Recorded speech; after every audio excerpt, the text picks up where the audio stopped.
احترامت واجب خاندایی، اما هر از مردونگی نزن که هیچ خوشم نمیاد.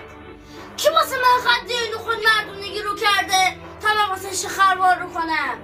این دنیا همش واسه من کلک بود و نامردی. برکی گفتم ما کردم خنجر کنید تو این جگرم. دیدم فرما که میتونست یه محلی رو جابجا کنه، وقتی زجرش میدادم میرفت عرق میخورد و عربده میکشید، دیوارا تکون میخورن، این اون هرچی نامرده موش رو سوراخ را قایم میشدن. چی شد؟ رفت سیارت رو گذاشت کنار، مثل یه مرد شروع کرد کاسبی کردن پول عدم خوردن. اما یه گذاشتن این نظام روزگاره، یعنی این روزگار خاندایی، نزنی میزنمت. حالا دشمنمون کجاست؟ اون فاطیه که تو این دنیا آزارش به یه موچه هم نرسیده بود کجاست؟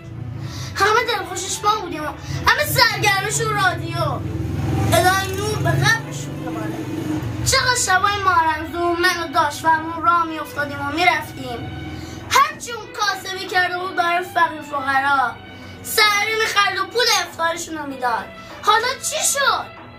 3 تا بی‌معرفت، 3 تا از خدا بیخبر اونا رو مفت فرستادن زیر خاک. منم این کارو میکنم، منم میفرستمشون زیر خاک، حساب یکی یکیشون رو میرسم.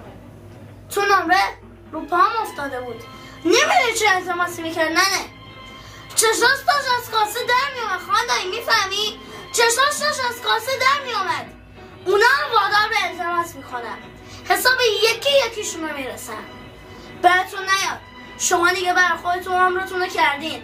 منم 2 تا گیر کوچیک دارم، یکی که به این ننه مشهدی قول دارم ببرمش مشهد زیارت، یکی هم مهر محجل ازم بیارم بیرون.